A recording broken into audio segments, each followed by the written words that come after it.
Bill.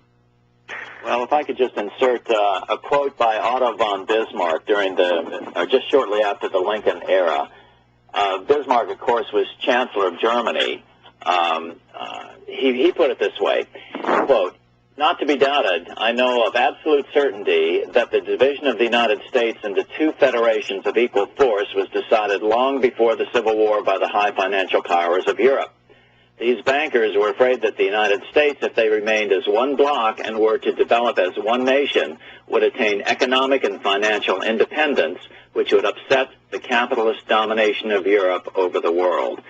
And also something else Pat neglected to mention was and I'll let him speak to it because he has more facts at the tip of his fingers than I do, and that's the result of the United States not rechartering the first bank in the United States in 1811 was the British threatened to invade the country if the bank was not rechartered. And, of course, the recharter bill did not pass Congress, and that the British did invade, and that was the absolute root cause of the War of 1812. Well, let me stop you. The IMF, the World Bank, their documents have come out. That's why Serbia was attacked. They had their own bank. That's why Iraq got set up and told to invade Kuwait and then blown to bits because they wouldn't allow the central banks to come in and take over.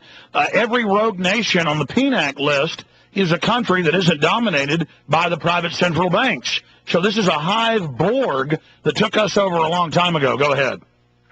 Yeah, in fact, on that point, if people are interested, they can go to the IMF annual reports, and there's a chart that's in each one. It's called the nations in arrears, and the nations in arrears almost invariably are those that are either invaded, there's a coup, they're bombed. If any nation that has things like that happen to them, or one of those nations in arrears, is in effect a collection effort, and it's to get them in line with the fractional reserve banking system of the West.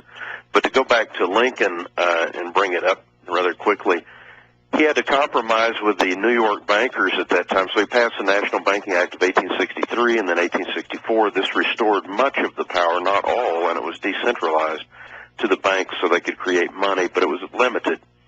That situation prevailed, and I'll skip through some of the minor things that happened in the interim, but prevailed until the 20th century. And in 1907, there was an artificial panic created by the J.P. Morgan interest in New York City, which resulted in the bankruptcy of some of the local banks in New York City.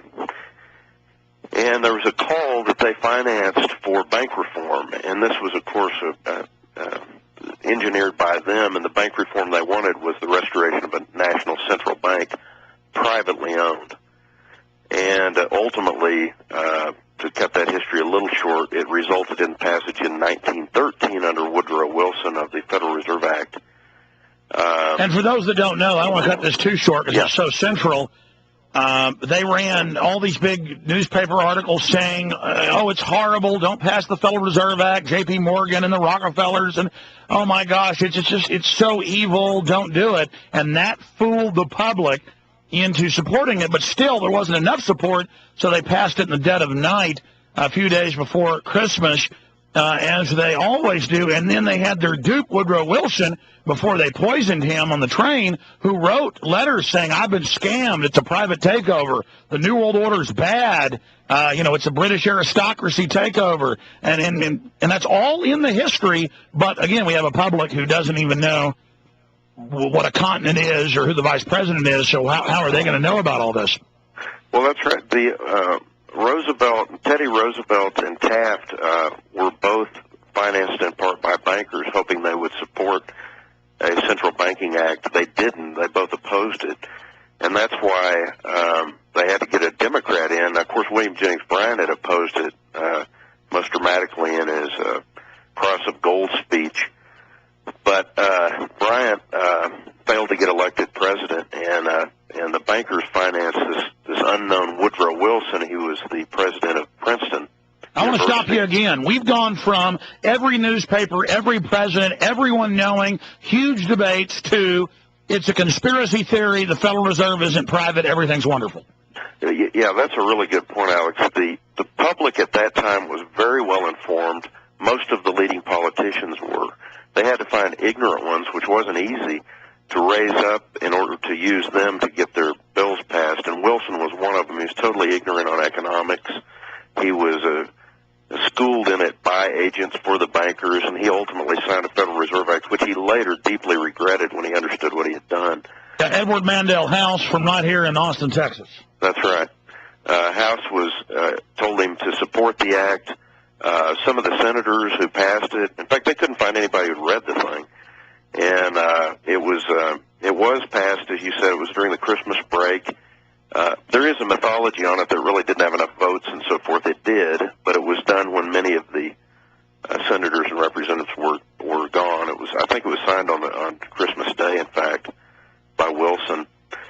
And so it became the law of the land. Now, whether or not there's legal flaws enough to it to attack is another argument, and there probably are, but nonetheless, it is the present law, and it allows bankers, private banks, to create money. And the mechanism for that we can go into here, and it's probably a good place to do it. And now they can crony whoever they like. They can use their own loans to buy up all the industries, assets, governments. And now I want to get to what they're currently doing to us today. And we can go through the National Security Act and how they built the police state apparatus or the federally chartered state police and how we're all federalized now. But these criminals, if they're fully going to social engineer us and really turn us into chattel slaves physically, not just financially, they've got to have a police state mechanism in place to make sure we don't ever, if we ever do find out, put them in prison for their crimes. So now we have the police state grid and the prisons in place, and now they're bringing us down to the final, taking us from any semblance of a free market into a new feudal state. Well, there's two arguments on that. One of them is that, the best form of slavery are slaves who want their slavery, who desire it, and don't really even know what freedom is or seek it. And that's accomplished, in history through ignorance, through making sure that people aren't educated, don't understand. And through debt, yeah. And through debt. That's certainly the case. And so we've seen the middle class, for instance, disappear since about 1971 at the rate of about 1% per year. And so the average American's considerably worse off financially to the point where now when the average American retires at about age 65, or when they used to retire at age 65, they have zero net wealth. Now, 100 years ago, at around 1900, typically an American family owned a farm debt-free. So they had a means of production, they had no debt, and they were independent, and they had independent thought. In 100 years, that's reversed as we've urbanized and people have gone further into debt from the Federal Reserve Act, the consequences of it. So now the average American at 65 owns nothing, which is incredible. And they're systematically changing laws to shut down the family farms and ranches.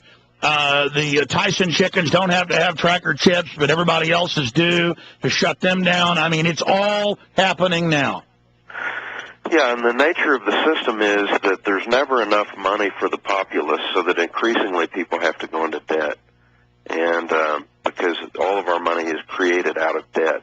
It's a debt money system. And so how that's actually accomplished is typically what happens in this country. Let's take, for instance, a year like the current one where the deficit's going to exceed $400 billion. Well, where does the government get that? If they don't raise taxes, and they haven't sufficiently to do that, then they have to borrow it. If they borrowed $400 billion on the credit markets, it'd collapse the economy because there'd be no money for anything else, no money to finance industry or house buying or anything. So what they do is the Federal Reserve, in the case using the example of needing $400 billion, the government needing to borrow that, the Federal Reserve steps in and buys $40 billion, or 10% of the amount needed, of government bonds. Or lately they've used it for other purposes, but typically for government bonds. So where do they get that $40 billion? Well, the Fed creates it out of nothing. It's on a keyboard.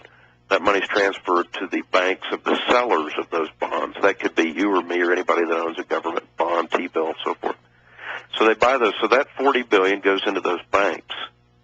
Those banks now, through fractional reserve banking, can loan out 90% of that money. So $40 billion, they can loan out $36 billion. Well, that and then they 36